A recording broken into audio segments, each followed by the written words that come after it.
कि धीरेन्द्र कृष्ण शास्त्री का जो दावा है कि यह अभियान किसी सत्ता या समुदाय या व्यवस्था के खिलाफ नहीं बल्कि हिंदू समाज को एकजुट करने का सांस्कृतिक आंदोलन है, जिसका सिर्फ और सिर्फ एक ही मकसद है, एक ही उद्देश्य है, भारत देश को हिंदू राष्ट्र बनाना है, हिंदू राष्ट्र घोषित करवाना है। यात्रा को लेकर के जो बताया जा रहा है, यात्रा में बड़ी संख्या में श्रद्धालु और साधु संत शामिल हुए, जो तस्वीरें भी सामने आई है, जहां मंच से बार बार हिंदू पहचान, परंपरा और आस्था की रक्षा की बात उठी। लेकिन इसी के साथ ये सवाल भी तेज है कि लोकतांत्रिक भारत में हिंदू राष्ट्र की मांग के सामाजिक और राजनीतिक मायने क्या है। यही रास्ता अब देश की राजनीति और समाज दोनों में नई हलचल पैदा कर रहा है और ऐसे में इसी को लेकर के हम बातचीत भी करेंगे। हमारे साथ खास मेहमान जुड़ेंगे। सबसे पहले आपको उनसे रूबरू करवा देती हूँ, आचार्य अरुण कृष्ण, हिंदू धर्मगुरु, आप तस्वीर में देख पा रहे होंगे। इसके साथ साथ आचार्य डीपी शास्त्री, हिंदू धर्मगुरु है, हमारे साथ जुड़े हुए। साथ ही आचार्य राकेश चतुर्वेदी, हिंदू धर्मगुरु। इसके अलावा मौलाना साजिद रशीदी, चेयरमैन AIIA। वहीं राहुल लाल भी हमारे साथ जुड़े हुए, राजनीतिक विश्लेषक के तौर पर। इन सभी से बातचीत करेंगे। हालांकि इसको लेकर के, इस हिंदू एकता पदयात्रा को लेकर के हमने खास रिपोर्ट तैयार की है। इस रिपोर्ट में उन तमाम सवालों के जवाब आप देखेंगे जिसमें किस तरीके से अब सवालिया निशान इस हिंदू एकता पदयात्रा को लेकर के खड़े किए जा रहे। देखिए आप भी।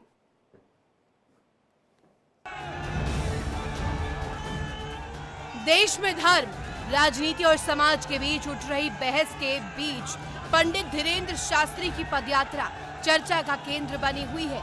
10 दिनों में 170 किलोमीटर की ये यात्रा सिर्फ कदमों की दूरी नहीं बल्कि एक संदेश है, हिंदू पहचान को मजबूत करने का, आस्था के नाम पर एकता की पुकार को प्रबल करने का।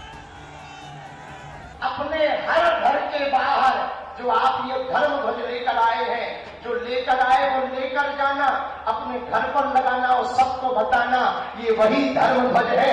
हिंदुओं की एकता की ताकत जब सड़कों पर लहरा रही थी, ये धर्म भी तब लहरा रहा था। इस यात्रा में हजारों की भीड़ उमड़ी। साधु संत, सामाजिक संगठन, महिलाएं, युवा और बुजुर्ग सभी शामिल हुए। ढोल नगाड़ों, जयकारों और भगवा झंडों के बीच आगे बढ़ती इस पदयात्रा ने कई जिलों में जन समर्थन भी इकट्ठा किया। लेकिन संदेश का सबसे बड़ा सवाल, आखिर हिंदू राष्ट्र की मांग के मायने क्या है? कोई कह रहा था हिंदू राष्ट्र बन जाएगा तो क्या मिलेगा। मैंने कहा हिंदू राष्ट्र बन जाएगा तो कोई भी 6 वर्ष की बच्ची के साथ दुष्कर्म नहीं कर सकेगा। कोई विधर्मी मेरे राम जी के मंदिर को तोड़ने का षड्यंत्र नहीं कर सकेगा। भारत अगर हिंदू राष्ट्र बन जाएगा तो लाल किले पे बम फोड़ने की हिम्मत किसी माई के लाल में नहीं होगी। ये होगा हिंदू राष्ट्र बनने से। हम हिंदू राष्ट्र बनाएंगे, पहले हम संसद में 370 सीट पाएंगे, फिर संशोधन करेंगे। तो 130 संशोधन हो चुके, 131वां होगा। बहुत अच्छा लगा, बहुत अच्छा लगा। और हम कश्मीर की यात्रा भी जल्दी से करेंगे। सब लोग, सारे विरोध धराशायी हो गए। हमने सिंह पाले हैं ना, मेरा चेहरा सिंह है, सियारों से नहीं डरते हम। धीरेन्द्र शास्त्री खुले तौर पर कहते रहे हैं कि ये यात्रा किसी सरकार या पार्टी के खिलाफ नहीं बल्कि हिंदू समाज को जगाने की पहल है। उनका दावा, हिंदू राष्ट्र का अर्थ किसी दूसरे धर्म के विरोध में खड़ा होना नहीं बल्कि अपनी सांस्कृतिक पहचान, अपने मूल्यों और अपनी परंपराओं को संरक्षित करना है। मगर आलोचकों के लिए समस्या यही है, क्या धर्म और राष्ट्र एक हो सकते हैं? क्या लोकतंत्र में एक धार्मिक पहचान को सर्वोपरि रखना संविधान की भावना से टकराता है? इन बहसों के बीच यात्रा अपने अंतिम पड़ाव पर पहुंची। मंच से फिर वही संदेश दोहराया गया कि हिंदू समाज को अब एकजुट होना होगा, जागना होगा और अपनी सांस्कृतिक जड़ों पर गर्व करना होगा। Bureau report, India daily. और चलिए आज का बड़ा सवाल आपके सामने रख देते हैं। वो बड़ा सवाल ये है कि भारत को हिंदू राष्ट्र बनाने में आखिर दिक्कत क्या है, परेशानी क्या है, ये बड़ा सवाल है और इसी का आज हम हिसाब भी ढूंढने वाले हैं। हमारे साथ जो खास पैनल जुड़ेगा उनसे हम एक एक करके जानेंगे कि आखिर जो ये हिंदू राष्ट्र की कहीं ना कहीं जो मुहिम छेड़ी है धीरेन्द्र कृष्ण शास्त्री ने, इससे दिक्कत किसको और क्यों हो रही है, क्यों पेट में दर्द हो रहा है और किसके दर्द हो रहा है, ये भी जानेंगे। हालांकि आचार्य अरुण कृष्ण जी, जिस तरीके से हम देख रहे हैं सियासत से लेकर के फिल्मी जगत तक के तमाम जो बड़े चेहरे हैं वो इस एकता यात्रा में शामिल हुए, लेकिन एक बड़ा तबका है जो इसके विरोध में भी है। परेशानी क्या है सर? हिंदुओं का एक दुर्भाग्य रहा है कि हिंदुओं के बीच में जयचंद बिके हुए हिंदू हमेशा से हुए। वो चाहे पृथ्वीराज चौहान हो, 1857 का युद्ध हो या अंग्रेजों का शासन, ये गद्दार दोगले बिके हुए हिंदू हमारे बीच में अपने छोटे छोटे लाभों के लिए हमेशा हमारे बीच में रहे। वही गद्दार बिके हुए हिंदू आज भी हमारे बीच में है। इस देश की मूल समस्या है कि यह देश 1947 में गोरे विदेशियों से भूरे विदेशियों के पास आया। कभी सनातन हिंदू धर्म के मानने वाले लोगों ने इस देश पर कभी राज ही नहीं किया, और क्योंकि देश का पहला शिक्षा मंत्री मुसलमान बनाया गया, और इसी तरह से हिंदू दमनकारी सारी परिस्थितियां, सारे काम किए गए। इस देश को पूरी तरह से आंशिक रूप से इस्लामिक राष्ट्र घोषित करके ये गांधीवादी परिवार इस देश की मूल भावना, हिंदुत्व की मूल भावना, सनातन धर्म की मूल भावना का हनन कर रहे थे। अपितु एक और चीज बताऊंगा, भारत के संविधान के प्रथम पृष्ठ पर भगवान राम दरबार का चित्र है, जिसको इन कांग्रेसियों ने हटाया। ये देश, इस देश की जड़ें हिंदुत्व की जड़ें हैं, सनातन की जड़ें हैं। इस देश के टुकड़े मुसलमानों ने केवल इस बात पे करे कि वो काफिरों के साथ नहीं रह सकते। अब जब तुम काफिरों के साथ नहीं रह सकते और आपने इस भारत भूमि के टुकड़े करके इसमें से पाकिस्तान बनाया, और अफगानिस्तान भी कभी हमारा समय था, भूटान हमारे पास था। इस भारत की जो मूल इसका क्षेत्रफल था, किसी समय 1 करोड़ वर्ग किलोमीटर था ये भारत, और आज टुकड़े कर करके आज छोटा सा बचा है, क्योंकि ये गद्दार तब भी थे और ये गद्दार आज भी हमारे बीच में सपोले बैठे हुए हैं। हिंदू राष्ट्र, हमारी जो हिंदुत्व की चेतना का जागरण हो चुका है, हम तब तक शांत नहीं बैठेंगे जब तक इस देश को पेपर पर और लोगों के, हर हिंदू के मन में, उसके अंतःकरण पर हिंदुत्व की छाप नहीं छोड़ देंगे। बिल्कुल, आपने जो बात रखी है इस पर जवाब मैं लूंगी। हालांकि मौलाना साजिद रशीदी, जरा ये बताइएगा कि आप इत्तेफाक रखते हैं इस जो भाव है, अगर मोटिव का है हिंदू राष्ट्र बनाने को लेकर के, आपकी क्या राय है? समस्या है आपको क्या? देखिए, नहीं, हमें कोई समस्या नहीं, मुझे कोई समस्या होगी? समस्या तो उन तमाम धर्मों को होगी जो इस देश में अलग अलग धर्म हैं। जैनी हैं, सिख हैं, ईसाई हैं, बुद्धिस्ट हैं और बहुत सारे धर्म हैं, उन सबको होगी। मुसलमान को क्यों होगी? सवाल ये है कि ये देश जो है, बौद्ध भी हमारे, अरे अगर हमारा कोई नहीं है, अगर ये क्या तरीका भाई, जैन भी सनातन का हिस्सा, करने का, बौद्ध भी सनातन का हिस्सा, और सिख धर्म भी हमारा। भाई मैं नहीं बात करूंगा, आप इन्हीं से बात करा लो, पहले बात रख ले वो मौलाना से बात करा लो, मैं नहीं करूंगा। नहीं, आप बोलिए, मैंने उनको रोक दिया। मौलाना साजिद, अरे आपने बोल लिया भाई साहब, हमने चुप होके सुन लिया, तो सुन लो दूसरों को भी। अहमदिया, ऐसे बात करो, इतनी क्षमता तो होनी चाहिए आपके अंदर। साजिद रशीदी, अपनी बात रखिए। जब आप हिंदू धर्म गुरु हैं तो इतनी तो बर्दाश्त होनी चाहिए ना, सुनो दूसरों को भी। तो आप ये बोलो ना, अहमदिया, नहीं, आपकी बात सुनेंगे, आप ऐसे बोलिए, अहमदिया, बरेलवी, शिया, सुन्नी, बोहरा, ऐसे बात करो। आप हमारे धर्म में, हम सिख हमारे शरीर का अभिन्न अंग है, सनातन धर्म का, और जैन भी। आपको पता होगा, आप तो जानते होंगे वरिष्ठ वकीलों को, विष्णु शंकर जैन जी को, वो तो सारे मंदिरों का केस लड़ रहे हैं, तो आप जैनों को और सिखों को हमसे अलग करके कहां देख रहे हैं? आप अपनी बात कीजिए, अपनी बात। जहां पर मूर्ति पूजकों को जहन्नुमी बोला जाता है वो बात करें हमसे। सिखों की और जैनों की वकालत मत कीजिए, आप उसकी वकालत करने के लिए हम बैठे हुए हैं। बोलिए। बस इतनी सी बात थी आपके पास, और बोलो। बहुत छोटी सी बात थी, कुछ बोलोगे और बात नहीं बोलेंगे हम, पहले आप बोलिए। नहीं, और बोलो, सुनेंगे, और बोलो। साजिद रशीदी अपनी बात बोलेंगे, बताएंगे, आप बोलिए, अपनी बात बोलिए। आप इस्लाम की बात करो, आपने दुनिया का ठेका लिया है, आप इस्लाम की बात करो। बोलो, और बोलो, शाबाश, अच्छा बोल रहे हो। अब हम तो अच्छा ही बोलते हैं, तभी तो टीवी डिबेट बुलाया जाता है हमें। बोलो। आपको नफरत फैलाने के लिए बुलाया जाता है, हमें सच बोलने के लिए बुलाया जाता है। अपनी आप बात बोलिए अपनी रखिए बात। साजिद रशीदी, अब बोलिए अपनी अपने आप पॉइंट रखिए इस्लाम की ना। बात कीजिए, आप इस्लाम की बात कीजिए। आपने जैन धर्म का ठेका नहीं लिया हुआ है, हम ये कह रहे हैं और बस आपसे। बोलिए। सिख का ठेका नहीं लिया आपने। अच्छा बोल रहे हो, बोलते रहो, बोलते रहो। हम अच्छा ही बोलने के लिए पैदा हुए हैं, आप बोलिए। हम तो समाज में पैदा हुए हैं, जन्म। आप ना, मैं तो आपको हाँ। सुन लूंगा, बोलो और बोलो जितना बोल अब सकते बोलिए हो। ना, फिर हम जवाब देंगे। गलत बोलोगे तो आप जवाब नहीं नहीं, देंगे आप हमको। जितना बोल सकते हो पहले बोल लो, जब आप मैं थक तो जाओगे पूरी मुझे नहीं बता देना, बोलूंगा, फिर मैं बोलूंगा। लेकिन जिनकी डिबेट है ना, उनकी डिबेट उन्हें आपकी भी सुननी है। आप बोलिए ना कि जब हवा आपका समय आएगा तो राम मंदिर तोड़ देंगे, आप बोलिए। आप जहर उगलना शुरू कीजिए अपने मुंह से, आप जहर उगलना शुरू बोलो, कीजिए। बोलो। जब हमारा समय आएगा तो साजिद क्या पता रशीदी राम अपना मंदिर शाबाश, तोड़ पॉइंट दिया रखिए जाए। ना। शाबाश, अच्छा उगलो हमने बोलिए, जहर आपसे उगलो। पूछा शाबाश। आपको समस्या है कि शाबाश, शाबाश, शाबाश, शाबाश, आप शाबाश। अच्छा अपनी बोल रहे बात हो, बोलो रखिए बोलो ना। बोलो। हाँ, शाबाश। बोलिए राम बोलिए, मंदिर तोड़ शाबाश। देंगे। सभी लोग देख ले इस मौलाना को। ये वही मौलाना है, ये वही नफरती मौलाना है जो कहता है टीवी चैनल पे आके अरुण कि कृष्ण जी हमारा 2 समय मिनट रुक आएगा जाइए, अभी तो बोल राम लेने मंदिर। दीजिए। साजिद रशीदी कुछ पॉइंट रख रहे हैं, आई एम श्योर वो नहीं, कुछ ना कुछ फैक्ट रखेंगे, बोलने सुनिए, दीजिए। जी जी मैडम सुनिए। साजिद रशीदी आप बोलिए, मैं आपको नहीं, समय दे रही हूँ सर, बोलिए सुनो तो सुनो, सही। किसी को कोई पॉइंट नहीं रखना है, इसी आदमी से बुलवा लीजिए। अरे तो सर मैं तो आपको बार बार बोल रही हूँ, आप बोलिए हमें तो नहीं रखना सही। है कोई पॉइंट, इनसे बुलवा लीजिए बस, हम सुन लेंगे, सर कोई बात मैंने नहीं। खुद आवाज डाउन करवा हमें दी ज्यादा है अरुण बोलने का कृष्ण जी हैजा की। नहीं है, हम नहीं तो सुन लेंगे। बोलिए कोई सर, बात किसने छीनी आपकी बोलने की हक को, किसने छीना? बोलिए ना, मैं तो समय दे रही हूँ आपको, मेरी ये फिर डिबेट है, मैं बोलेंगे आपको बीच में, बोल रही देखो हूँ। बोल रहे हैं अभी भी।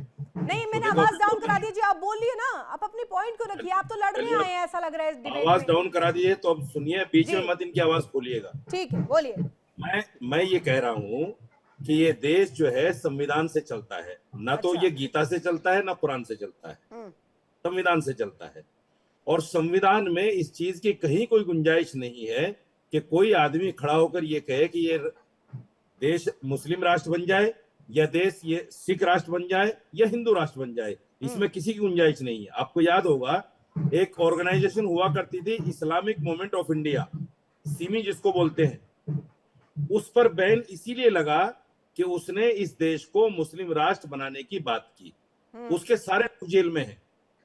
फिर आज क्या वजह है कि धीरेन्द्र शास्त्री और जैसा धीरेन्द्र शास्त्री ये कहाँ कह रहे हैं रशीदी साहब, वो ये थोड़ी कह रहे हैं कि मुस्लिमों को रोक दो, उन्हें परेशान करो, ये तो सिर्फ कह रहे हैं कि हिंदू राष्ट्र बनाओ। किसी को टारगेट तो नहीं किया है, नाम किसी का नहीं लिया है, किसी धर्म को लेकर के नहीं कहा गया है। हिंदुस्तान के रग रग में हिंदू है तो हिंदू राष्ट्र बनाने की बात कर रहे हैं, इससे समस्या है क्या आपको? अभी तक वो बोल रहे थे, अब आपने शुरू कर दिया। अरे तो आपके सवाल पे आपने जो कुछ गलत बोला तो मैं बोलूंगी अरे ना मुझे सर। बात तो रखने आपको दो, फुल माता फ्लैश जी। डिबेट में मैं समय दे दूं क्या? आप बोलते रहेंगे, आप बोलिए ना, आप जी, अपना पॉइंट तो रखिएगा। मैं पॉइंट रख रहा हूँ, आप बोलने कहाँ दे रही हैं मुझे? बोलिए, बिल्कुल बोलिए। हो गई। अगर आप आज ये सोच कर आए कि ये बोल बोलकर डिबेट से पल्ला झाड़ लेंगे तो आज मैं सवाल का जवाब डिबेट दिए से बिना पल्ला कहाँ जाऊंगी झाड़ रहे हो? नहीं। मुझे बोलने दोगे रशीदी तभी जी, तो। हाँ बोलिए बोलिए। अरे पहले पंडित जी शुरू हो गए, फिर आप शुरू हो गई। अरे आप बोलिए दूसरी तो बात, महाराज बोलिए। सुनिए, हाँ सुनिए, दूसरी बात, अब देखिए नेपाल हिंदू देश था, वापस लोकतंत्र में आया, नहीं चल पाया हिंदू देश। श्रीलंका हिंदू देश था, नहीं चल पाया हिंदू देश, वापस लोकतंत्र में आया। और लोकतंत्र में आने के बाद भी नेपाल में क्या हुआ जेएनजी को लेकर और श्रीलंका में क्या हुआ, ये सारी दुनिया जानती है। अगर हिंदुस्तान को भी उसी हाल में पहुंचाना है जहां नेपाल खड़ा है आज और श्रीलंका खड़ा है, और मैं और 2 कदम आगे बढ़ के बताता हूं, जहां पाकिस्तान खड़ा है और जहां बांग्लादेश खड़ा है, क्योंकि ये 2 देश भी मुसलमान के नाम पर बने हैं हिंदुस्तान से अलग होकर। ठीक है, आपको जवाब देना चाह रहे हैं, अरुण कृष्ण जवाब देना चाह रहे हैं। हाँ बोलिए। तुमने तो 5 लाख मुस्लिम औरतें ब्याह रखी हैं। तुमने तो पाकिस्तान में 5 लाख मुसलमान लड़कियां ब्याह रखी हैं। तुम्हारे तो 5 लाख जीजा रहते हैं मुसलमान, तुम्हारे तो 5 लाख जीजा पाकिस्तान में रहते हैं। तुम पाकिस्तान की कहां बात कर रहे हो? तुमने अपनी मुसलमानों ने 5 लाख लड़कियां मुसलमानों ने पाकिस्तान में ब्याह रखी हैं, तो तुम्हारे तो 5 लाख जीजा तो पाकिस्तान में रहते हैं। तुम किस मुंह से आतंकवादी बोल रहे हो अपने जीजाओं को? हमारे लिए तो पाकिस्तान आतंकवादी देश है, तुम्हारे तो जीजा रहते हैं वहां। जहां तुम लड़कियां ब्याह रहे हो अपनी, तुम्हें लड़का नहीं मिल रहा इन भारत के अंदर, वहां आतंकवादी ढूंढ ढूंढ के ब्याह कर रहे हो ताकि यहाँ की खुफिया खबरें दे सको वहां पे। मुख्तार अब्बास नकवी कौन है? सैयद शाहनवाज कौन? अरे तुम्हारे जीजा मुख्तार तो हैं। अब्बास नकवी जो भी हो, मुख्तार अब्बास नकवी हमारा आदर्श नहीं तुम्हारे है। घर में रह रहे हैं। मुख्तार अब्बास नकवी हमारा आदर्श नहीं है। तुम्हारे जीजा तो तुम्हारे घर में रह रहे हैं। तुम्हारे जीजा आप पागल अपने जीजा पॉइंट तुम्हारी को बहनों के। रखिएगा। और भी पैनलिस्ट हैं, सबसे एक एक ओपनिंग कमेंट में लेना चाह रही हूँ। और हमारे साथ राकेश चतुर्वेदी जी भी जुड़े हुए हैं। आचार्य बताइएगा, यहाँ पर ये जो कह रहे हैं, ये कह रहे हैं कि सिख को भी समस्या है, सिर्फ मुस्लिम को नहीं है, और जो धर्म है उन्हें भी समस्या है। ये सिर्फ अपनी बात नहीं करते हैं, ये कर रहे हैं कि सिख को भी दिक्कत है या अन्य जो धर्म है वो भी इसको लेकर के आवाज खड़े कर रहे हैं। सवाल सिर्फ इतना छोटा सा है कि आपको परेशानी है कि नहीं, इसका जवाब नहीं दे पाए। बड़ा सुनता आया हूं, इनको बड़ा बुरा लग रहा है बीच में रोकना अरुण जी का, आचार्य जी का। लेकिन मैं बता दूं आपको, ये हिंदुओं में तो जात पात ढूंढ लेते हैं, लेकिन मुस्लिमों में जो अछूत व्यवस्था है, जिनको ये लोग एकदम से तिरस्कृत समझते हैं, उन जाति पात का ये लोग बात कभी नहीं करते। उसका दम इनके अंदर, इसका बूता साजिद रिजवी के अंदर जीवन में नहीं आएगा। जब जिस जन्नत की, जिस हूरों की ये चर्चा करते हैं वहां भी पहुंच जाएंगे, तब भी ये बूता इनके अंदर नहीं आ पाएगा। दूसरी चीज कि जो भी इन्होंने कहा, सिख जैन जो भी हैं वो हमारे अंग हैं, वह हमारे हिंदू सनातन परंपरा के जो है मानने वाले हैं, किसी को आपत्ति नहीं है। वहां पर उस यात्रा में जो है हर एक व्यक्ति जो था वह सनातनी था, ना कोई ब्राह्मण था, ना कोई क्षत्रिय था, ना कोई यादव था, ना कोई जैन था, ना कोई सिख था, और हर संप्रदाय से लोग शामिल हुए हैं। पहली चीज, सनातन एक धर्म है और इस धर्म के छत्र छाया के नीचे हम सब पल रहे हैं। सनातन को मजबूत करने के लिए हम हिंदू राष्ट्र की मांग कर रहे हैं। इसमें किसी साजिद रिजवी को बुरा नहीं लगना चाहिए। दूसरी चीज, साजिद रिजवी साहब, आप तब कहां जाते हैं जब खुलेआम जो है धर्मांतरण कराया जाता है। कम से कम जो है धीरेन्द्र शास्त्री किसी को जबरन धर्मांतरण नहीं करा रहे हैं, अपने धर्म के प्रति जागृति फैला रहे हैं और उस धर्म यात्रा को लेकर हम बढ़ रहे हैं। डीपी शास्त्री जी भी है, मैं क्योंकि सबसे थोड़ा छोटा छोटा ओपनिंग कमेंट ले रही हूं। डीपी शास्त्री आचार्य साहब, देखिए किस तरीके से हम कह रहे हैं, यहाँ पर सियासत से लेकर फिल्मी जगत के तमाम सितारे, तमाम नामचीन हस्तियां पहुंची, किसी को दिक्कत नहीं थी, पूरे देश का समर्थन मिल रहा था। हम जब वीडियोस देख रहे हैं, जिस तरीके का जन समर्थन वहां पे मिला है इस एकता पदयात्रा को, इससे क्यों दिक्कत है, क्या समस्या है? अगर हिंदू राष्ट्र बन जाता है तो क्या दिक्कत है? सत्य सनातन सुंदर पर शिव स्वरूपा, आदि अनादि अनामय अविचल अविनाशी। ये सनातन धर्म का ध्वज जो लहरा है, उससे इन पेट में दर्द है, और संविधान संशोधन करना पड़ेगा सरकार को। संशोधन करके सनातन के नींव और सनातन जो है, जिसका धर्म जो आज पूरा दुनिया देख रहा है, 5-10 लाख लोगों ने देखा है यात्रा करते हुए, उससे इनके पेट में दर्द है। इनकी जो यूनिवर्सिटी है वो तो पैदा करती है, जो आप देख चुके हैं। इनके जो डॉक्टर इंजीनियर है, इनकी जो बिरादरी है, इनकी जो जाति है, ये लोग जो है अपने मजहब में क्या सिखाते हैं, बम फोड़ो, गोली मारो, आतंकवादी बनो, ये इनका धर्म है। ये पाकिस्तान का धर्म को अपनाते हैं। ये भारत में रह के भी पाकिस्तान से प्यार करते हैं, खाते हैं भारत के और नजर लड़ाते हैं पाकिस्तान के साथ। ये बात तो नहीं चलेगी। इसलिए आपको बता देना चाहता हूं कि ये सनातन का धर्म ध्वज आज शंखनाद हो चुका है। धीरेन्द्र जी के साधु संतों के माध्यम से विप्रधेनु सुरसंधिता लीन मनुष्य अवतार। जब जब सनातन पे, संत पे, ब्राह्मण पे, गौ पे, देवता पे कोई ना कोई आसुरी प्रवृत्ति आई है, तो भगवान किसी ना किसी रूप में हम सबको रक्षा की है। ठीक है डीपी शास्त्री जी, वापस आऊंगी जरा। सनातन के मैं ओपनिंग कमेंट्स क्योंकि ले रही हूँ, और अरुण कृष्ण जी मैं आपके पास भी आऊंगी, मेरा सवाल आपसे भी रहेगा, इसी से जुड़ा हुआ रहेगा। लेकिन राहुल लाल जी, बहुत स्वागत आपका। लेकिन मैं आपसे ये जानना चाह रही हूँ, क्योंकि आप देश की राजनीति को बखूबी समझते हैं, तो जरा बताइए ना कि इस हिंदू एकता पदयात्रा से समस्या क्यों है, और है तो किसको है? रितु जी, मैंने सभा को बड़ा ध्यान से सुना है। मैं चाहूंगा कि कुछ सेकंड, कुछ मिनट का समय हमें भी मिले। अरे बिल्कुल सर, बोलिए, तो इसीलिए तो बुलाया गया है आपको। रितु जी देखिए, 2-3 चीजें हैं। कोई अगर हिंदू पदयात्रा, एकता, हिंदुओं में एकता करने के लिए कोई पदयात्रा निकाले, कहीं कोई दिक्कत नहीं है, वो पूर्णतः संविधान सम्मत है, हर संप्रदाय का अधिकार है। यहां तक तो सही है, हिंदू सनातन एकता यात्रा ये सब भी सही है। लेकिन रितु जी, जब लक्ष्य रखा जाता है हिंदू राष्ट्र का, तो ये सीधे सीधे गैर संवैधानिक लक्ष्य है, असंवैधानिक लक्ष्य है। राष्ट्र में क्या दिक्कत है? एकता यात्रा से दिक्कत नहीं कर रहे हैं। एकता यात्रा से दिक्कत नहीं है, मैं कह रहा हूँ हिंदुओं को एकत्रित करने का हर हिंदू धर्म को अधिकार है। अरे सुन लीजिए, पूछ ले। अरे भाई, अपनी सोनिया गांधी से पहले पूछ लो। फर्जी धर्मगुरुओं से मैं बहस नहीं करता। सोनिया गांधी को तो नकली धर्मगुरु आ गए यहाँ पे। अरे हर भगवान समाज से आती है। ऋतु जी, सोनिया गांधी स्वयं ईसाई समाज से आती है। ये कहने से पहले भी जाके अपने दरबारी, तुम लोग दरबारी हो, पहले जाके दरबारी में पूछो कि हम हिंदू यात्रा का समर्थन कर रहे हो। हिंदू यात्रा का समर्थन करने पहले पूछ लो सोनिया गांधी से। जो तुम्हें टुकड़े में जो तुम्हें टुकड़े फेंकते महीने के तुम्हारे गुलाम समझोगे। अगर सोनिया गांधी को पता चल गया कि तुमने हिंदू यात्रा का समर्थन किया है तो जो महीने में टुकड़े फेंके जाते टुकड़े बंद हो जाएंगे गुलामों के। पहले जाके नाच माता से पूछ लो पहले। पहले राजमाता से पूछ लो, अपने राजमाता से पूछ लो। राहुल लाल जी जवाब हमारे दे ले, दरबारी उसके ने बाद कह आप दिया इन्हें कि काउंटर हिंदू यात्रा कीजिएगा का ना। समर्थन करते हैं। इन्हें काउंटर तुम्हारी कीजिएगा, महीने समय के है, टुकड़ा बंद हो जाएगा। डिस्कशन 17 महीने वहां जाके डिस्कशन जो गेट हाँ, के बाहर खड़े थे डिस्कशन पूछ लंबी लाते हुए। है। अभी तो पहले अपनी राजमाता से पूछ के आओ। हिंदू यात्रा का समर्थन ही मत करो, अपनी असलियत पे आओ।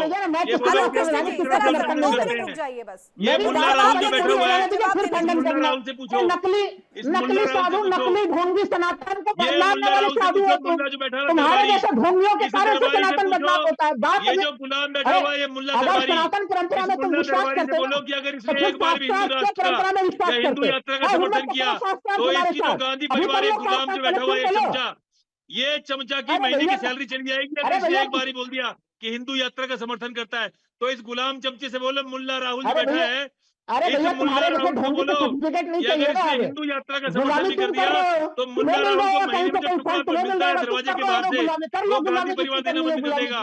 तो ये मुल्ला बैठा है जो मुल्ला गद्दार, ये बिका हुआ दोगला जो बैठा है, हम मुसलमानों से तो लड़ लेंगे, जिहादियों से लड़ लेंगे, इन दोगलों से कैसे लड़ें इन मुल्लों से।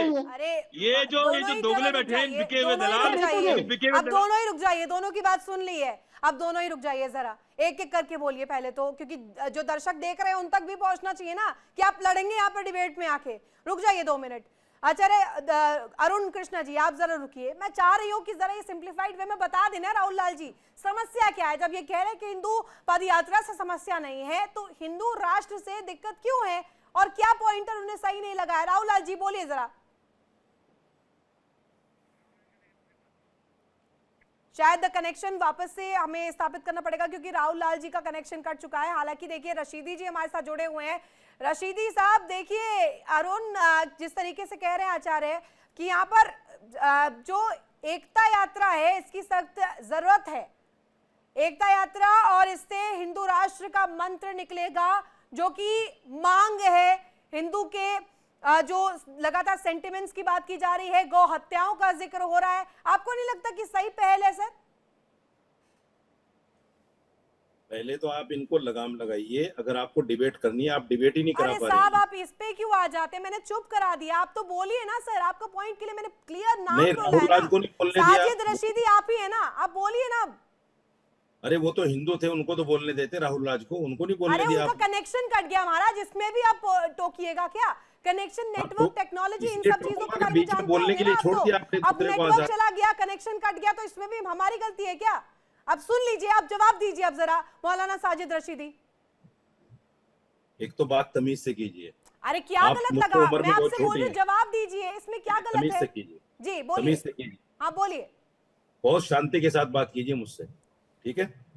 आइंदा इस तरह उंगली दिखा के मुझे बात मत कीजिएगा। तो कैसे बात की जाती है सर? सवाल ही तो पूछा है, सवाल पूछने में क्या दिक्कत है? प्यार से पूछिए, प्यार से पूछिए, प्यार से कैसे पूछिए। कैसे प्यार से पूछा जाता है? सवाल तो पूछा ही जाएगा ना ऐसे ही।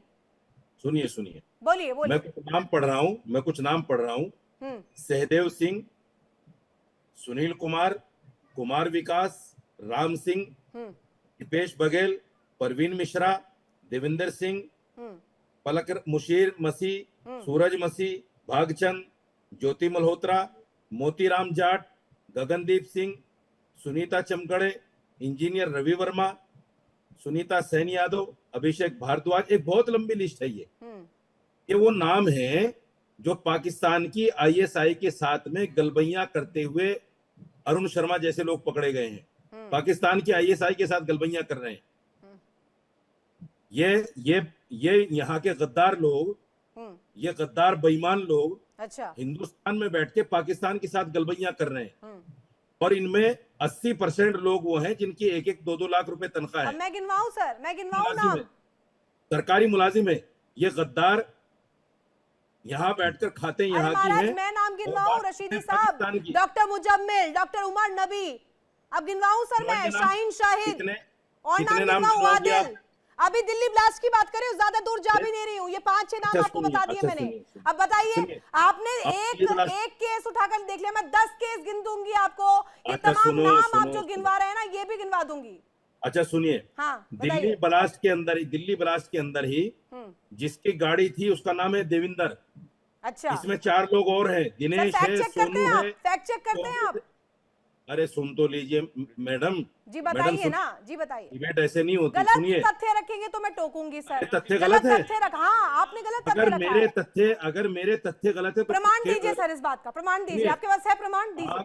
अरे सुनो ना, चुप रहो यार, क्या बीच में। पहले तो आप अपनी भाषा पे जरा कंट्रोल रखिए, भाषा पे कंट्रोल रखिए। एक डिबेट में आए हैं, सभ्य चैनल है ये, और यहाँ पर इस तरीके की आप तमीज से बात नहीं कर पा रहे। डिबेट में आप शामिल होने के लिए आए हुए हैं, और वो भी टॉपिक इतना संजीदा, और इस तरीके से आप बात कर रहे हैं।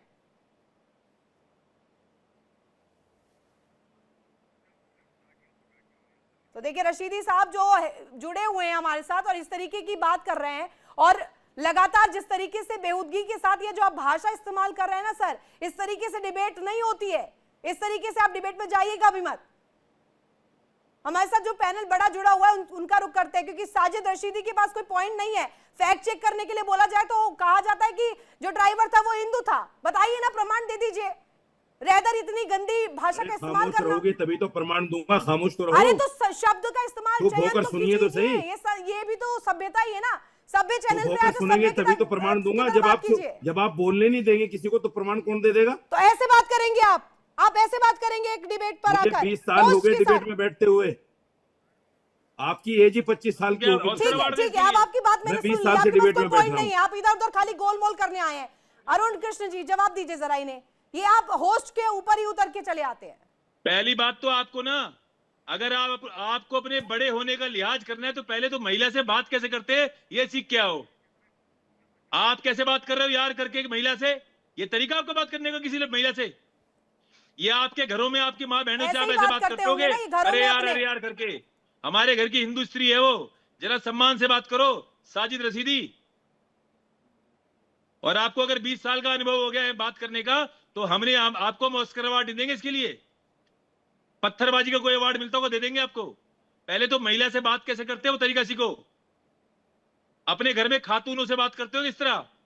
जो भी है वो एंकर है, हमारी हिंदू स्त्री है हमारे घरों की, सम्मान से बात करो। यार क्या होता है? लगता है छोड़ के भाग गए। उन्हें यही आता है ना आचार्य साहब, यही आता है उन्हें। उनको जब डिबेट में जब कोई पॉइंट नहीं मिलता, कोई फैक्ट नहीं मिलता, इसी तरीके से एक तो डिबेट छोड़ के भागने की जो आदत है ना उनकी, जब पॉइंट प्रूव नहीं कर पाते तो छोड़ के चले जाते हैं। राहुल लाल सर, आपके पास आना चाहूंगी। आप जरा, क्योंकि आपसे मुझे उम्मीद है कि आप फैक्ट के साथ बात करेंगे, रशीदी साहब की तरह इधर उधर गोलमोल नहीं करेंगे आप। नहीं, मैं गोलमोल तो कर ही नहीं रहा हूं ऋतु जी। देखिए, मेरा ओपनिंग कमेंट ही पूरा नहीं। रशीदी साहब की तरह मत बात कीजिएगा यहाँ पर, और होस्ट के ऊपर मत चढ़िएगा। ऋतु जी पहले सुन तो लीजिए, मैं होस्ट के ऊपर क्यों? मैंने आपको पूरा समय आपके पास। हाँ, मैंने कहा कि देखिए, सनातन पद यात्रा कोई निकाले, हर धर्म के लोगों को पूरा अधिकार है, वो अपने धर्म के लोगों को जागृत करें। भारतीय संविधान के 25, 26, 27, 28 ये आर्टिकल्स उनको पूरा अधिकार प्रदान करते हैं। लेकिन जब सनातन यात्रा का लक्ष्य आप हिंदू राष्ट्र रखेंगे, यह संविधान विरोधी है। संविधान एक सेक्युलर राष्ट्र की बात करता है हमारा संविधान, तो संविधान विरोधी है। मैं इसलिए कह रहा हूं कि जब हिंदू राष्ट्र की बात क्यों करनी। और मैंने पहले भी कहा है कि यह कभी संभव ही नहीं है। अच्छा, यह केवल एक टाइम पास करने वाला मामला है ऋतु जी। ये कभी संभव भी नहीं है कि भारत में हिंदू राष्ट्र बन सके। अभी यहाँ पे आप देखिए ऋतु जी, मैं संवैधानिक तथ्य रख रहा हूँ, उसके बाद आप रख लीजिएगा ना। मैंने पहले भी कहा, यहाँ पे देखिए, अरे सुन लीजिए पहले, आपको संविधान की जानकारी है नहीं, कचहरी के बारे में आपने कुछ पढ़ा लिखा है, तो लीजिए मेरा साहब। इसका पहले डीएनए चेक करो, ये है कौन वैसे तो? अरे अब हिंदू राष्ट्र सही लग रहा है, हिंदू राष्ट्र भाषा सही है, रशीदी जी की भाषा गलत हो रही है, भाषा सही है। इमरजेंसी संभव है, की बात कर रहा हूँ। 84 के दंगे संभव है, हर एक बस में, हर कार में, हर बाजार में बम विस्फोट संभव है, 2008 में 200 हिंदुओं की हत्या आतंकवादियों द्वारा संभव है, और गांधी परिवार जो कायर परिवार है वो केवल आलोचना करके रह गया। आज तक 2008 के दंगों के, आज तक 2008 के आतंकवादियों का ये कायर सरकार, ये जो मौन सिंह करके आया था प्रधानमंत्री, वो मौन जो हो गया, आज तक 2008 के आतंकवादी हमले का ये कायर उसका प्रतिक्रिया नहीं कर सके, उसकी प्रतिकार नहीं ले सके, वो संभव है। आतंकवादी हमले संभव है, हर बस में बम फूटना संभव है, हर बाजार सड़क में बम फूटना संभव है, 10,000 सिक्कों की हत्या संभव है, लेकिन हिंदू राष्ट्र संगम नहीं है। जब तक इस तरह के सपोले हमारे हिंदू राष्ट्र में हमारे पैदा होते रहेंगे राहुल खान नाम के, तब तक हिंदू राष्ट्र। लेकिन याद रखना, राहुल खान के नाम से भ्रमित नहीं होंगे, तुम जैसे सपोलों का भी सिर कुचला जाएगा, तुम जैसे सपोलों का भी सिर कुचला जाएगा। जब हिंदू राष्ट्र का अलग जग चुकी है, तुम जैसे सपोलों का भी सिर कुचला जाएगा। अरे अगर तनख्वाह मिल रही है गांधी परिवार से, तो तनख्वाह भैया हमसे ले ले, कम से कम मरेगा तो कम। अरे एक बात बताओ, मैं ये पूछना चाहता हूँ कि ये जो राहुल खान बैठा है, क्या इसने एक बार आलोचना करी है आतंकवादियों की? राहुल खान से पूछो, अभी जो अभी मौलाना साबित हो चुकी की भाषा सही नहीं, मैं डंके के चोट पे कहता हूँ, लेकिन क्या अरुण कृष्ण की भाषा सही है? ठीक है, मैं आ रही हूँ अरुण कृष्ण जी, मेरे 2 मिनट मुझे दीजिए ना, मैं आपके पास वापस आऊंगी, काउंटर कीजिएगा ना आप अपने समय में। 2 मिनट रुकिए। मैं बिल्कुल वही तथ्य रखना चाह रहा हूँ, और उस कारण से लोग चिढ़ जा रहे हैं कि कहीं वो संवैधानिक पक्ष जनता को पता न चल जाए। बिल्कुल राहुल लाल जी, मेरा एक सवाल आपसे है, इसका मैं क्लियर कट जवाब चाहती हूँ, आप इधर उधर मत घुमाइएगा। अब मुझे ये बताइए कि जो मोटिव रखा गया है इस एकता पदयात्रा का, या हिंदू राष्ट्र बनाने के पीछे का जो संकल्प है, उसमें समानता का अधिकार, उसमें सीधे सीधे क्या कहा गया है कि गौ हत्याओं को रोकना या महिलाओं को और ज्यादा सम्मानित करवाना, वो समाज में और ज्यादा सम्मानित महसूस करे, इन सब चीजों से दिक्कत क्या है सर? हिंदू राष्ट्र बन जाता है तो क्या समस्या है? मुस्लिम लोगों को अलग थोड़ी कर दे रहे हैं सर, देश से भगा थोड़ी दे रहे हैं सर, या उनके हकों को थोड़ी मार रहे हैं सर, आप संविधान के इतर क्यों बता रहे हैं इसको? नहीं, क्योंकि संविधान में इसका प्रावधान नहीं। आप कह रहे हैं समानता, क्या समानता की बात संविधान में नहीं की गई है? महिलाओं को विशेष अधिकार संविधान में नहीं दिया गया। मूल मामला हिंदू राष्ट्र बनाना नहीं है। अगर ऋतु जी एकदम तार्किक जवाब दे रहा हूँ, अगर संविधान के क्रियान्वयन में कमी के कारण से कुछ समस्याएं आ रही हैं, नहीं तो हिंदू राष्ट्र कैसे, क्या आदर्श है जो भारतीय संविधान में नहीं है? मैंने पहले ही कहा 1973 का केशवानंद भारती का केस है ऋतु जी, जिसमें संविधान के आधारभूत ढांचा को रखा गया है और उसको कोई नहीं बदल सकता। उस आधारभूत ढांचा में हमारा जो है कि सेकुलर कंट्री भी शामिल है, सेकुलर शब्द भी शामिल है। अभी यहाँ पे दूसरा धर्म गुरु करे तो संविधान में संशोधन करके हटा दिया जाएगा। संविधान संशोधन करके भी भारत के संविधान की जानकारी नहीं है। महाराज ये डिबेट अभी बहुत लंबी है, रुकिए जरा। रमीज रजा मुझे ज्वाइन कर चुके हैं, मुस्लिम स्कॉलर है, और रमीज सर स्वागत आपका है। लेकिन मेरा सवाल सबसे पहला यही रहेगा, अभी रशीदी साहब जुड़े थे, डिबेट छोड़ के भाग गए, और अभी आप आए हैं, तो मुझे आपसे थोड़ी उम्मीद है सर, आप मुझे जरा पॉइंटर्स और फैक्ट्स पर जानकारी दीजिएगा। सबसे पहला सवाल ये कि हिंदू एकता पदयात्रा निकलती है वृंदावन तक की, इससे समस्या है क्या? और अगर हिंदू राष्ट्र बन जाता है तो इससे समस्या है क्या? ये दोनों अलग अलग चीजें हैं, दोनों पर मैं चाहूंगी आप प्रकाश डालें। मैडम पहले तो सबका शुक्रिया अदा करता हूँ। सबसे पहले आपने कहा कि हिंदू पद यात्रा निकलती है। मैडम मुझे कोई आपत्ति नहीं है, क्योंकि इस देश में सबको अपने जो मजहब के लिए आजादी है कि वो अपना प्रचार कर सकते हैं, प्रसार कर सकते हैं और उसकी बात कर सकते हैं। किसी को आपत्ति है तो वो जाकर जो है, मैं कहता हूँ कि उसकी भारत में जगह नहीं है, क्योंकि भारत सभी मजहब का देश है और भारत उनका भी देश है जो किसी मजहब को नहीं मानते हैं। अब बात आ जाती है मैडम हिंदू राष्ट्र की। मैडम मैंने आपको लास्ट डिबेट में भी बताया था कि हमारे अमित शाह जी से जब एक पत्रकार ने सवाल किया था कि आप बताइए कि हिंदू राष्ट्र बन सकता है, तो उन्होंने कहा कि नहीं, ये भारत एक सेक्युलर मुल्क है। जहां तक बाबा जी की बात है, बाबा वाजपेयी जी, तो मैडम एक चीज बताइए, अभी जो भारत में जो गवर्नमेंट है बीजेपी की है, ठीक है, एक तरफ वो कह रहे हैं कि हम जो है बीजेपी की सपोर्ट में नहीं है, लेकिन दूसरी तरफ बीजेपी खुद उनके साथ साथ उनके लीडर्स एमएलए एमपी चल रहे हैं, तो वो खुद कंफ्यूज कर रहे हैं कि वो लोगों को खुद शक के दायरे में आ रहा है। मैडम मैं बिल्कुल रियलिटी बता रहा हूँ कि इस देश में अगर आप मजहब की बात बताइए, एक बात बताइए मुझे, आप यहाँ पे भारतीय मुसलमान हैं, आपको कुछ समस्या है क्या? आपको अछूता छोड़ा गया है क्या किसी भी वेलफेयर स्कीम से? आप बताइए ना मुझे। मैडम मुझे कोई समस्या नहीं है, ये देश जो है हमारा है। राष्ट्र बनने में क्या समस्या है फिर? संवैधानिक ढांचे पे आप सवाल खड़े कर रहे हैं, लेकिन क्या पॉइंटर है, किस पर आपको एलिगेशन है? 10 सेकंड दीजिए मैडम, मैं कह रहा हूँ बोलिए ना सर, बिल्कुल बेबाक होकर के बोलिए अपनी पॉइंट को। कह रहा हूँ कि अगर आपको बनाना है तो आप उसको लोकसभा में, राज्यसभा में पास कीजिए, प्रेसिडेंट की सिग्नेचर लीजिए, बिल्कुल कानूनी तरीके से होगा ही, इसीलिए तो किया जा रहा है सर, प्रोसेस होगा ही, बिना प्रोसेस के थोड़ी लिया जाएगा। मैडम भारत के मुसलमान को दिक्कत नहीं है, मैं आपको फिर बता रहा हूँ, आप उसमें देखिए एक हमारे खुद के साथी है फैज खान, जो कि बाबा बागेश्वर धाम के साथ चल रहा है, खुद स्पीचेस दे रहा है, तो हमें कोई दिक्कत नहीं है। आप कीजिए, दिक्कत किसको है? दिक्कत कांग्रेस को है, दिक्कत समाजवादी पार्टी को, दिक्कत टीएमसी को, दिक्कत राजद को, इन लोगों को, हमें क्यों दिक्कत है? एक चीज बताइए, देश तो हमारा है, आज हम आप समर्थन कर रहे हैं, हिंदू राष्ट्र आप चाह रहे हैं, यही कह रहे हैं ना आप? हिंदू राष्ट्र से कोई दिक्कत नहीं है। मैं ये कह रहा हूँ कि मुझे दिक्कत नहीं है, दिक्कत इंडिया अलायंस की पार्टी को है। मैडम एक चीज बताइए, जब इस देश में आप की पार्टी को दिक्कत है, बिल्कुल दिक्कत है मैडम, वो इस देश में जो है, गिनवाइए मुझे, कहां पर दिक्कत आपको नजर आई? किसने कहा, किसने पॉइंट आउट किया, बताइए मुझे। मैडम एक चीज बताइए, अभी 4 दिन पहले की बात है, क्या नाम है, वो जो सांसद है चंद्रशेखर रावत जी, वो तो आप उन्होंने बोला कि पूरे देश में हम लोग प्रदर्शन करेंगे। अब वो कोई मुसलमान तो नहीं है, मैं मुसलमान हूँ, मैंने तो कोई अभी कोई अनाउंसमेंट नहीं किया ना किसी भी मुस्लिम संगठन ने कि हम लोग इसका जो है विरोध करेंगे। तो दिक्कत तो मैडम मुसलमान को नहीं है, दिक्कत किसको है मैंने आपको बता दिया, और कांग्रेस पार्टी में पीछे से भड़का रही है। इसका जवाब, क्योंकि राजनीतिक सवाल है, राहुल लाल जी से पूछ रहे थे। राहुल लाल जी, ऐसा कुछ है क्या कि एनडीए के अंदर दिक्कत है, एनडीए नहीं चाह रही है, जो सहयोगी पार्टीज है वो नहीं चाह रहे हैं, ऐसा है क्या?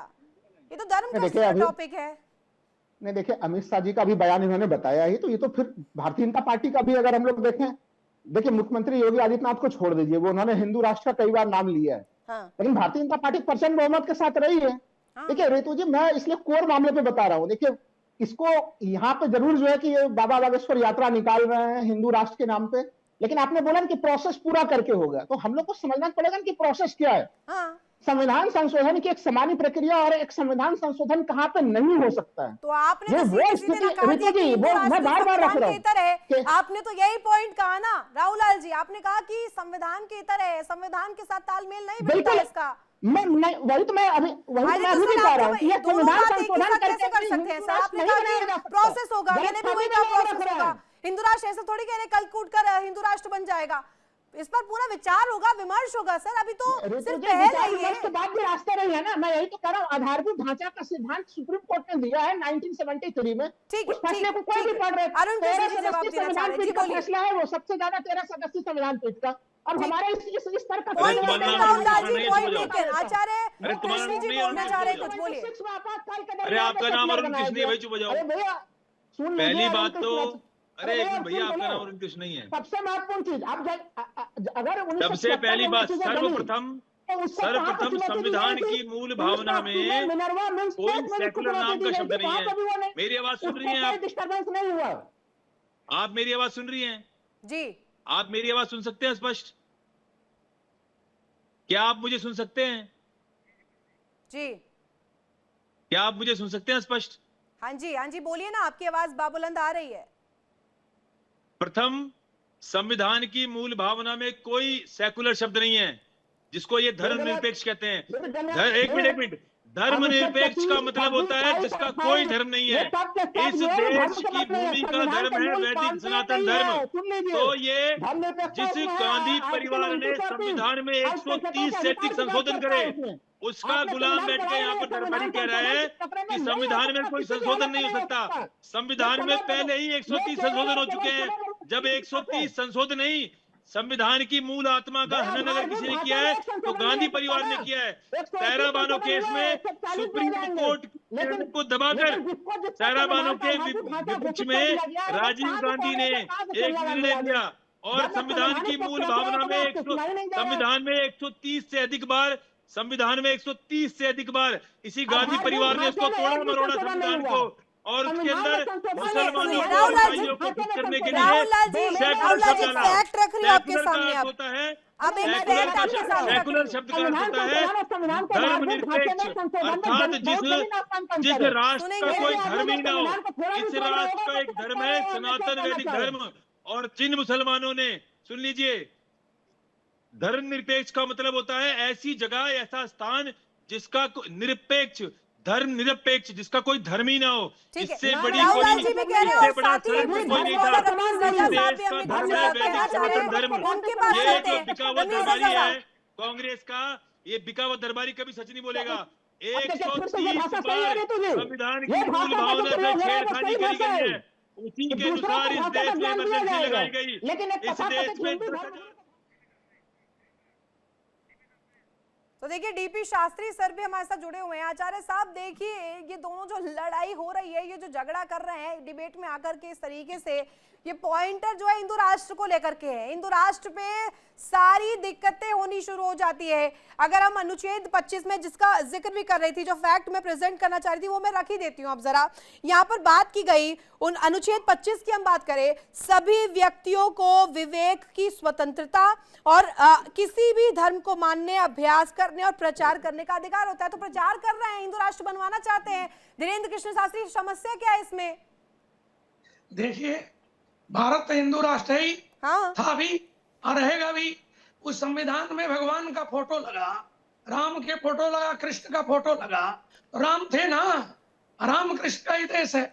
तो उनको दर्द इसलिए मौलाना जी को, मौलाना जी छोड़ के भागते हैं। वो किसी आई बिल्ली वाले नोचने वाली हाल है उनकी। हर डिबेट में देखते हैं हम, किसी भी नेशनल चैनल पे उनको भागने की आदत है। सच्चाई नहीं बोल पाएंगे ना सच्चाई सुन पाएंगे। धीरेन्द्र जी की जो यात्रा है, सनातन पद यात्रा है, उन्होंने अपने परिवार के साथ यात्रा किया है। अपने घर में अब यात्रा किया है। हम सबको एक उससे बल और एक शक्ति की प्रदर्शन करने का मौका मिला है। संविधान में संशोधन होगा, क्यों नहीं होगा? कांग्रेस इतना बार संशोधन किया, क्या बीजेपी नहीं कर सकती है? अलग अलग समय पे होते हैं। डीपी शास्त्री सर, आप बिल्कुल अच्छा पॉइंट रेज कर रहे हैं। रमीज हम रजा गाय जी के से लिए, एक सवाल मैं धर्म के इसी लिए, पर चाहूंगी। एक सनातन मिनट, के एक लिए मिनट, लड़ रुक रहे जाइए, हैं। रुक जाइए, आप रुक जाइए आचार्य हमारा साहब, एक अधिकार है मिनट, लड़ने का। एक मिनट बस रुक जाइए। रमीज रजा साहब, अब मुझे ये बताइएगा कि तमाम नाम, चाहे हम कितने भी मामले गिन ले, अभी ताजा मामला मैंने गिनवाया जिसमें दिल्ली ब्लास्ट का मामला सामने आया था।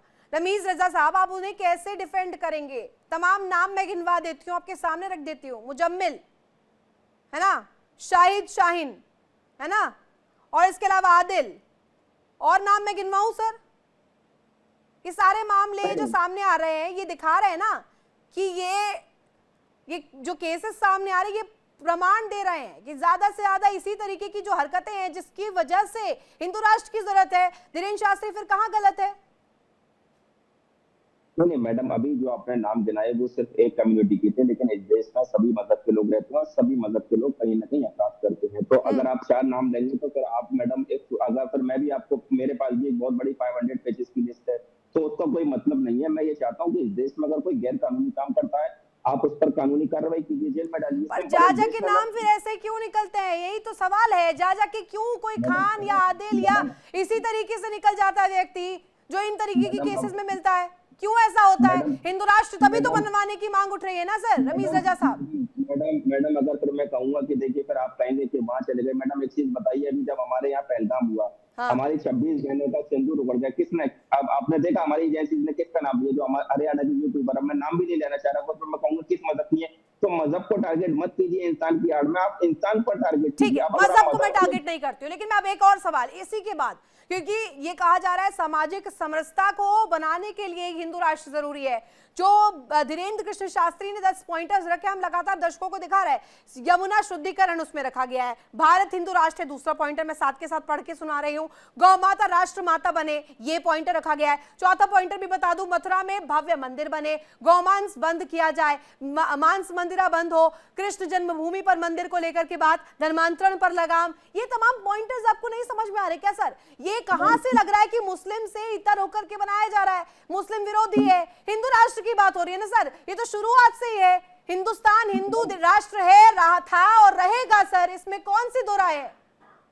मैडम मैं कह रहा हूँ कि बाबा बागेश्वर धाम जो कह रहे हैं कि गौ माता को जो है राष्ट्रीय दर्जा मिले, मैडम हम उसके कब खिलाफ हैं, लेकिन हम जो बात कर रहे हैं उसको आप लोग क्या बोला आपने? इसके सख्त खिलाफ हैं आप? मैडम मैं तो कहता हूँ इस देश में अगर गौ माता नहीं करनी चाहिए, लेकिन सवाल ये आप मेरे से सवाल करते हैं, लेकिन आप ये कभी गवर्नमेंट से क्यों नहीं करते? आप पूछिए गवर्नमेंट से कि भाई आप लोग इसको, हमारे जो गौ माता है इसको आप गल्फ में क्यों बेचते हैं?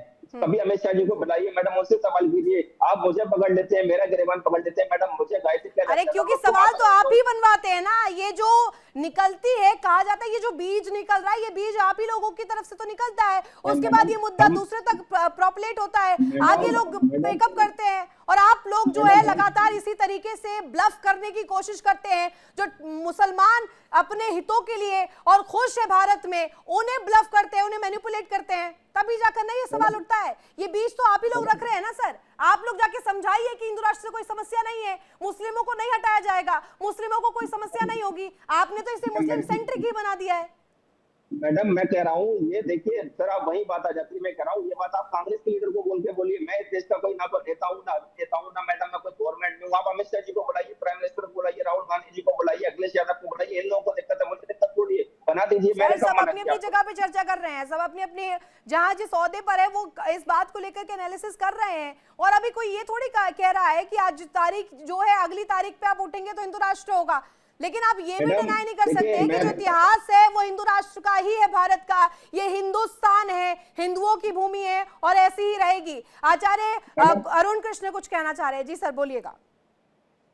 मैं ये कह रहा हूं कि कुछ लोग दलितों की बात करते हैं, तो आपको बता दूं 2 यूनिवर्सिटी हैं, एक अलीगढ़ यूनिवर्सिटी और जामिया मिलिया इस्लामिया। दोनों यूनिवर्सिटीज में हमारे दलित भाइयों के लिए रिजर्वेशन आरक्षण है, और क्योंकि वो मुस्लिम बहुल्य हो चुका है तो ये राहुल लाल जो बैठे हैं, चलो मेरे छोटे भाई हैं, आज मैं छोटे भाई बोलता हूँ राहुल लाल को, राहुल लाल मेरे छोटे भाई हैं, इनसे इतना कहलवा दो कि मुसलमान हमारे दलित हिंदू भाई के साथ अन्याय कर रहे हैं, उनका आरक्षण रोक रखा है। मुसलमानों ने स्पष्ट शब्दों में कहा है कि इन दोनों हमारे ये मुस्लिम विश्वविद्यालय है, यहाँ पर दलितों का आरक्षण नहीं मिलेगा।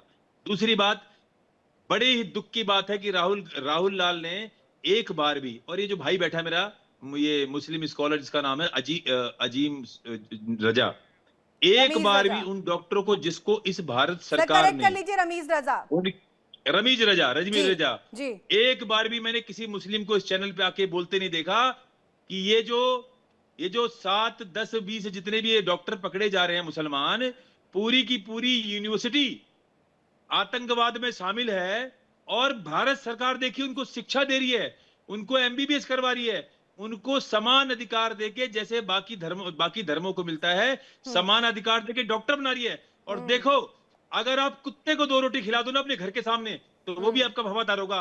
देखिए कितनी गद्दारी है इनके अंदर। यूनिवर्सिटी में मैं पूछूंगी, राहुल लाल से पूछूंगी, डॉक्टर बनाया। बिल्कुल अरुण कृष्ण जी, मैं इसी पे सवाल करना भी चाह रही थी। राहुल लाल जी, अल फला यूनिवर्सिटी सुन लिया ना आपने, लेकिन इतना नाम हो रहा है, ठीक है अरुण को कृष्ण जी 1 मिनट रुक जाइए। राहुल लाल जी, अल फला यूनिवर्सिटी आपने सुन लिया होगा, वहां के जो डॉक्टर्स है, चाहे वो मुजम्मिल हो या शाहीन शाहिद हो या अन्य लोग हो, और कुछ तो 15 तो लोग गायब ही हो गए वहां से। सर क्यों भाग रहे हैं, फिर सामने आए बताए। रितु जी, जो भी आतंकवादी घटनाओं में लिप्त थे उनके ऊपर कठोर कार्रवाई होनी चाहिए, लेकिन सवाल ये नहीं पूछा जाएगा 7 महीने में देश में डबल इंजन वाली सरकारें लगातार चल रही हैं, पहलगांव के बाद इस प्रकार की घटनाएं घट कैसे गई, आप क्या कर रहे थे?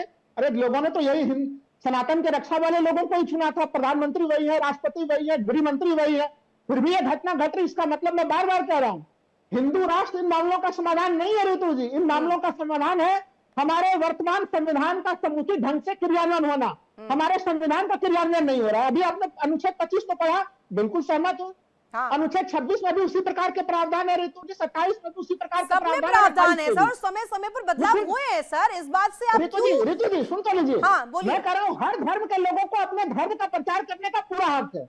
मैंने इसलिए कार्यक्रम के शुरुआत में कहा कि बागेश्वर धाम को भी, उनको भी पूरा हक है वो सनातन को लेकर प्रचार करें, लेकिन उन्हें यह हक नहीं है कि वो हिंदू राष्ट्र बनाने के लिए आंदोलन करे, क्योंकि ये सीधे और संवैधानिक है, क्योंकि हमारे संविधान में, मैंने इसलिए देखिए अभी यहाँ पे लोग कंफ्यूज कर रहे हैं, संविधान में संशोधन हो सकता है, लेकिन रितु जी संविधान के आधारभूत ढांचे में कोई संशोधन नहीं हो सकता। कोई गूगल करके देख ले संविधान का आधारभूत ढांचा क्या है। इम्पोज कर दीजिए सीधे मुस्लिमों को बाहर निकाल दीजिए या दूसरे धर्म के लोगों को बाहर निकाल दीजिए, ऐसा थोड़ी कहा है सर। उन्होंने कहा है कि एक सोच अपनी पेश की है, एक पहल पेश की है गौ माता को सुरक्षित करने के लिए, उस मोटिव के साथ। दिक्कत है क्या सर इससे?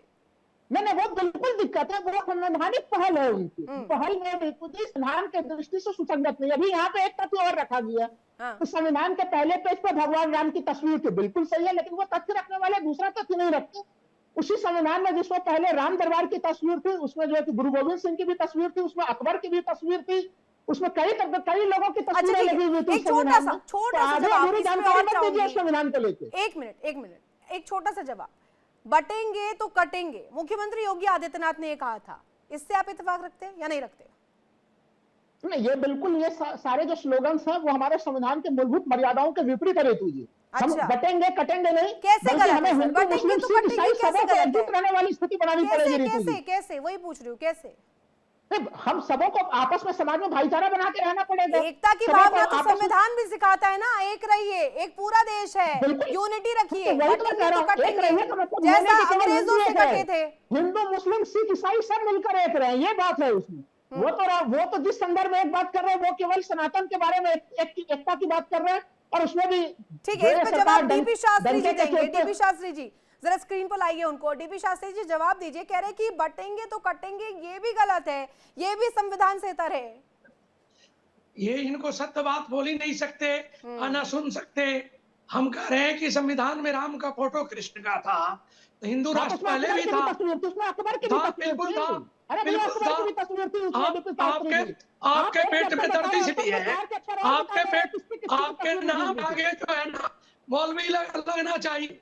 आप सत्य में दरबारी है कांग्रेसियों के, आज प्रमाण कर दिए चैनल में, जमुनी के दरबारी है। अरे सत्य बोलो, धर्म बोलो, देखो धर्म के लिए बोलो। देखो संविधान में सत्य होगा नहीं होगा, वो सबका काम है, वो विधि का काम है, वो सबका काम है। बल्कि आपको धर्म बोलना है, न्याय बोलना है। आप धर्म के लिए नहीं बोल पा रहे, आपको यह धर्म से दर्द है, राम से दर्द है, कृष्ण दर्द है। क्या बात है? आपको पता है? आप गंगा जमुना सती राम कृष्ण करते हो, उन्हीं के राज्यों में उनके बहुमत थे। आपके पिता, आपके पिता के दादा, पिता क्या मानते थे? राम को मानते थे, नहीं मानते थे क्या? आप बताओ। सर राहुल लाल जी, आप हिंदुओं से कम इसकी तुलना तो मत ही करिए। समय था, हिस्ट्री था, इतिहास के पन्नों को आप खंगा लिए। सती प्रथा खत्म की है हिंदुओं ने खुद सामने आकर के। बदलाव के लिए हमेशा खड़े रहे। ऋतु जी, मैंने ये बोला कि जो संवैधानिक प्रावधान है उसमें संविधान संशोधन हो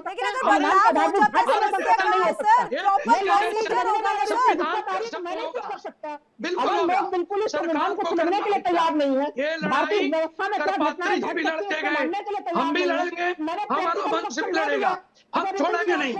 हमारा राष्ट्र हिंदू राष्ट्र है, हिंदू राष्ट्र हम बनाएंगे, आप बताइए, हिंदू राष्ट्र हम बनाएंगे, हमारा वंश लड़ेगा, परिवार लड़ेगा। अरे राहुल लाल जी, वो तस्वीर देखी है आपने जो विजुअल्स आए थे इस एकता पदयात्रा के, उसमें लोगों की संख्या आपने गिनी थी सर?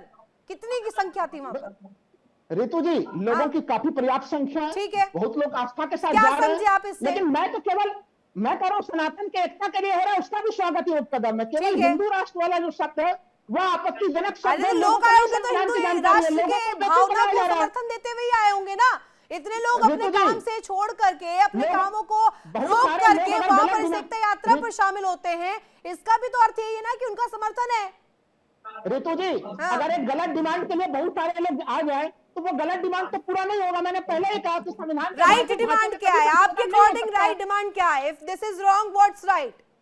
नहीं, रॉन्ग राइट हमारा संविधान से तय होता है, हमारा संविधान तय करता है। ये गैर संवैधानिक है और संवैधानिक सीधे है ये। ठीक है, लास्ट में एक मिनट रह गया है। रमीज रजा सर से मैं एक जवाब चाहती हूँ। ठीक है राहुल लाल जी, आपका पॉइंट टेकन है। आप जरा मेरे को एंडिंग की तरफ क्योंकि बढ़ रहे हैं तो मैं रमीज रजा साहब से चाहती हूँ। सर, जैसा कि कह रहे हैं कि रॉन्ग डिसीजन, रॉन्ग स्टेप्स और ये रॉन्ग मोटिव है, हिंदू राष्ट्र का मोटिव रॉन्ग है, कैसे रॉन्ग है? आप क्या बता सकते हैं? ये जन समर्थन आप देख रहे हैं विजुअल्स में, ये लोग जो पहुंच रहे हैं ये सब बेवकूफ है क्या? सब वहां पर जो पहुंचे वे सब गलत है क्या? इन सभी की भावना देश के इतर नहीं है क्या? मैडम, सबसे पहले अभी आपने कहा था 5 मिनट पहले कि जो बागेश्वर बाबा जी हैं वो जो है गाय को सेफ करने के लिए एक हिंदू राष्ट्र बनाना चाहते हैं। मैडम, इस देश में आजाद हुए लगभग 80 साल होने पर आ गए। आप देख लीजिए, मैं मुस्लिम एरियाज की बात नहीं कर रहा, हिंदू एरियाज की बात कर रहा हूँ। कूड़ा जो कचरा होता है मैडम, जो हम लोग अपने घर से फेंकते हैं मैडम, वो गाय खाती है। मैं भी यहाँ पर रहता हूँ ओखला में, यहाँ पर अरे सर, कई इस हिंदू पे क्या एरिया बात करें, मैंने जो सवाल पूछा वो बताइए ना। गौ माताओं की रक्षा करना हमें अच्छे से आता है, बखूबी आता है सर, और देश भर में हो रहा है गौ माता की रक्षा। आप मत उसको लेकर के पॉइंट आउट कीजिए, कौन कहाँ कचरा फेंक रहा है, कौन कचरा खा रहा है, ये सब आप छोड़ दीजिए ना सर। आप मुझे जो सीधा सीधा जवाब है वो दीजिए। ये जो जन समर्थन है, ये सब पागल लोग हैं क्या वहां पहुंचे हुए? मैं आपको जमीनी हकीकत बता रहा हूँ, आप कह रहे हो उसको छोड़ दीजिए, फिर मैं पकड़ूं किसको? आप जिस चीज के बुनियाद पर आप जो हिंदू राष्ट्र बनाना चाहते हैं, मैं उसकी सच्चाई बता रहा हूँ। बताइए, सच्चाई बता दीजिए आज जी। सच्चाई मैडम, इस देश में ये कहेंगे तो मैं आपको वीडियो भी शेयर कर दूंगा। जो लोग गाय के नाम पर जो है हंगामा कर रहे हैं मैडम, गाय को कोई रक्षा नहीं दे रहे, वो सिर्फ गाय को इस देश में मजबूर कर रहे हैं गंदगी खाने पे, कूड़ा खाने पर। और ये मुस्लिम एरियाज की बात नहीं कर रहा, मैं हिंदू एरियाज की बात कर रहा हूँ। दूसरी बात आपने कही कि उनके साथ, अरे तो आप पहल कर लीजिए महाराज, आप पहल कर लीजिए, आप साफ सफाई करवा दीजिए। आप इस विचार से ताल्लुक रखते हैं ना, तो आप साफ सफाई करवाइए। आपने कहाँ कहाँ पहल की, मुझे बताइए, कहाँ साफ सफाई की? अभी 4 दिन पहले जसोला पॉकेट 12 आप लास्ट कमेंट आचार्य का, अरुण कृष्ण जी। जी, इन्होंने कहा कि गाय कूड़ा खाती है तो उसे राष्ट्रमाता कैसे बनाएं? हाँ, इस तरह तो सफाई भी नहीं करवाएंगे और पॉइंट भी करेंगे। इस तरह तो मुसलमान, एक मिनट, इस तरह तो मुस्लिम खातूनों को 3 तलाक बोल के बच्चों के समेत घर से बाहर निकाल दिया जाता है और फिर हलाला करवाती हैं। और साथ में हैदराबाद के अंदर छोटी छोटी बच्चियों को, अरब से बुड्ढे आते हैं, अरब के बुड्ढे मुसलमान आते हैं और मुत्ता निकाह के नाम पर 6-6 दिन की शादी करते हैं। 6 दिन कुल मिलाकर के यहाँ पर बात वही आ जाती है, खिसियानी बिल्ली खंबा नोचे। ये जो मुहावरा है ना, ये सटीक साबित होता है। जब अपने पे बीतती है तो ये सवाल खड़े करते हैं, लेकिन इस तरीके से जब मुसलमानों के नाम या किसी और धर्म के नाम और किसी और की चर्चा होती है तो हिमायती बन के आगे बढ़ने की होड़ भी होती है। आप सभी का बहुत शुक्रिया इस चर्चा में शामिल होने के लिए और इस डिस्कशन में शामिल होने के लिए और बताने के लिए कि हिंदू राष्ट्र का जो ये मंत्र है ये कैसे जरूरी है। ये हिंदुस्तान है, था, रहेगा और अभी है, और ये ऐसा ही रहने वाला है। चाहे जो यहाँ पर कोई कोशिश कर ले इसे तोड़ने की, कहीं पर भी सफल नहीं हो पाएंगे।